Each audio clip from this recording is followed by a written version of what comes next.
How's it going, everybody? Thanks for joining me. Today we are going to start part 1 build video on the WPL C-34. It's a little more of a complex kit, so I already have the body assembled. I have everything laid out for what we are going to build. Starting off with, of course, getting all the parts laid out, which is what I have before you. So of course, to help get us started, pliers, double-sided sticky tape, the provided grease, the provided Loctite. I'm going to use my own tools, but they also provide tools. We're going to need to solder that onto the motor, and I always like a nice pair of snips and a good Phillips screwdriver. Alright, to get it out of the way, we're going to start off with soldering real fast. I'm going to go ahead and put this capacitor through the holes.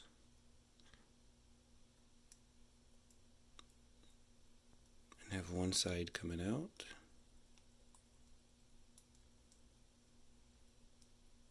You can see there.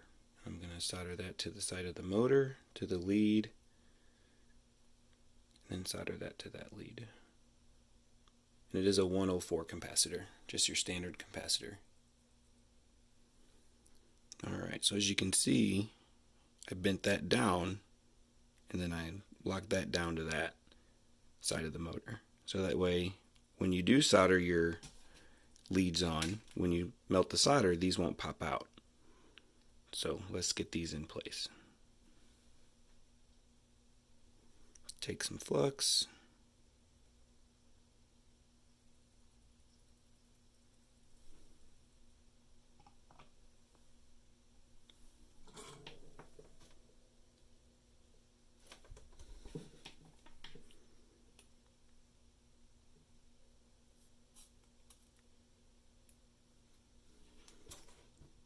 That side on.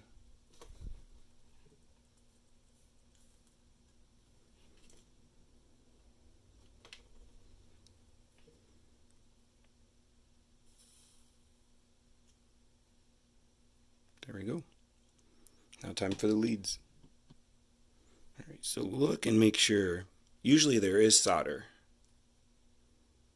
which makes it easier.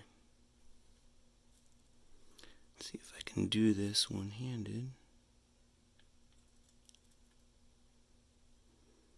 So there's your red to red. Then of course that leaves one spot for the black to go. So when everything's said and done, it should look like that.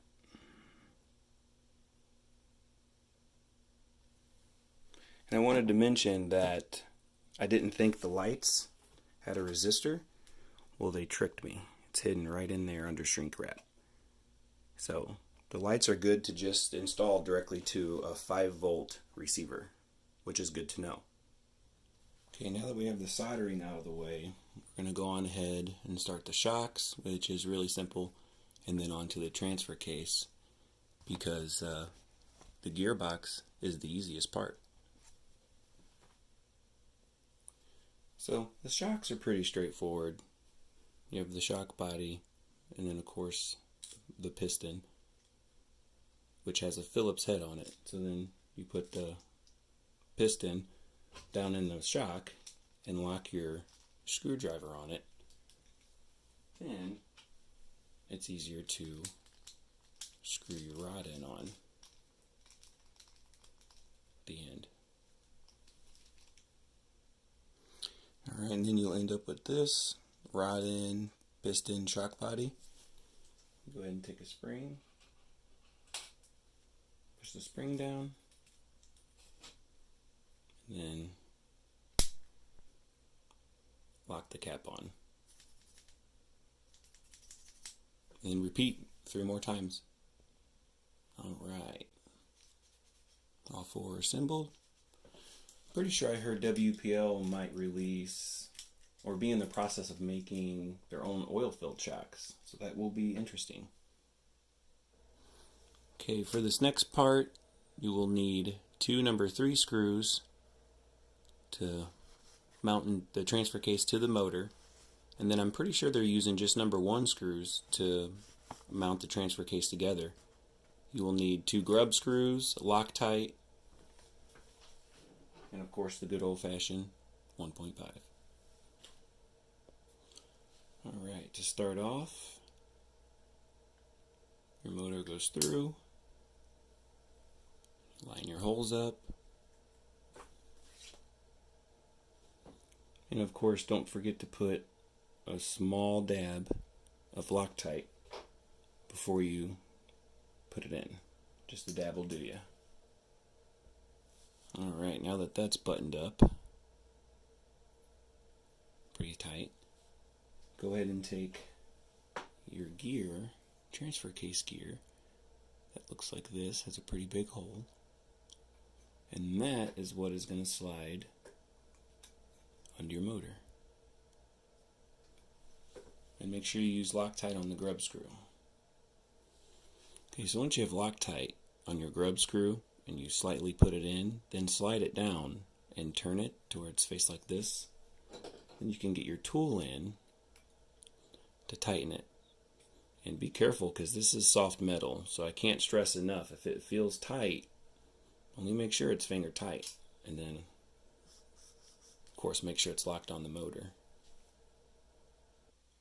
Alright, next we're going to start with this gear and the grub screw slightly installed, which we're going to have to back out to put Loctite on it, lube, and this little shaft. And we have 3 bearings out. Take one of your 3 bearings and put a little lube. Slide your bearing down.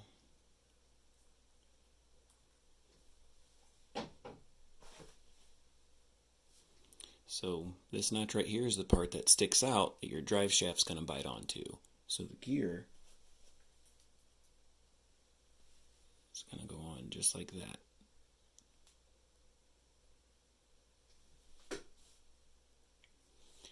Wanted to make it noted that if you had a longer grub screw, it would bite onto more threads, as you can see. There's a grub screw in there, and you can't even see it. So if you had one the same size, it would bite down on more threads without risk of stripping. Alright, once it's on, we throw lube on each side, and then the bearing. Alright, so far it looks pretty nice. The only thing I was a little uncomfortable with, if it will focus, is the gear mesh. Should be fine, could be better, but maybe it'll get a little tighter once we squeeze the other half of the transfer case in. Alright, going to cover in grease and then smash together. For those of you who don't know, brass is an incredibly soft metal. I wish there was another choice. So this transfer case is going to have to be disassembled, and all the brass shavings are going to have to be cleaned up. Same thing with your axles. If you're running brass gears, if you haven't, take a look inside of them. You're going to see gold shavings everywhere.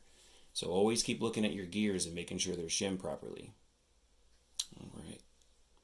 So I was questioning the number 1 hardware, but it feels like it has pretty good bite going into the plastic sleeve. So, alright, the easiest part is done. Now we are on to getting our ball ends through the chassis and putting our lock nuts on the other side.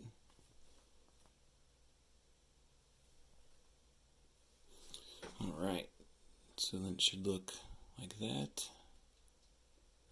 And the only thing I'm questioning this far is I'm pretty sure it's a 4-link front axle and rear axle with a panhard bar, which is why you mount that to the bottom of the servo tray.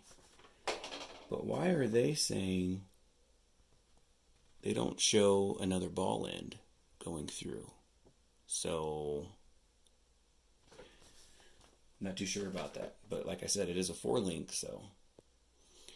Alright, now that we have both chassis rails with their locking nuts on the other side, we have both looking like this, then we can start mounting our chassis braces in the center. Do take note that the motor and transfer case take different hardware. They look similar to the number 1, but are much bigger. So there's a number 1, and then there's your number 4. I'm gonna let you guys know I ran into an encounter. These are not the same size as these, so I'm guessing this powder coating finish made this hole smaller. So you might have to take an X-Acto knife and clear off some of that finish so this seats down in there perfectly.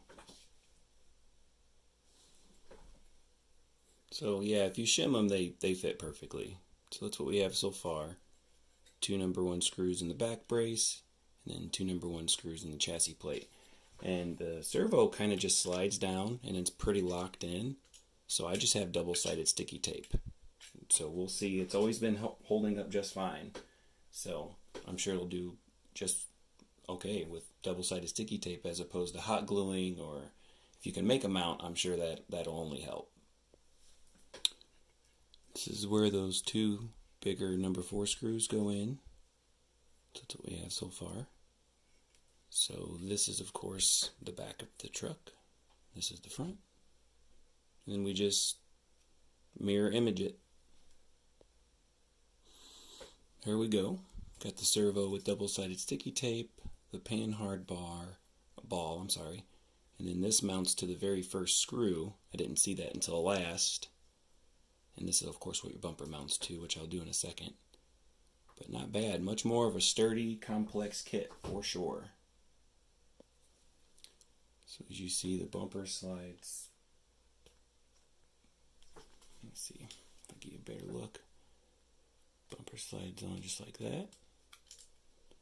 And then you can screw the hardware in from the bottom. Alright, bumper's mounted. Pretty heavy. We have 4 screws left, 4 number 1 screws. And I bet that those are for the shocks. Okay, when stage 1 of the build is complete, awesome. It should look like that. So, not bad. Here you have to shove the screw through and then use your Phillips to tighten it. It might be easier to put it on a little early, but here you go. Thank you guys very much for watching. Stay tuned for build video number 2. We will, of course, be doing the front and rear metal axle assembly. So I'm going to get all the parts out, get all the tools out, go over it so I don't mess up, because I'm learning, of course, how to do this complex kit as well. We're all learning together. So can't wait to drive it. Stay tuned. Thank you guys very much for watching. Much more to come.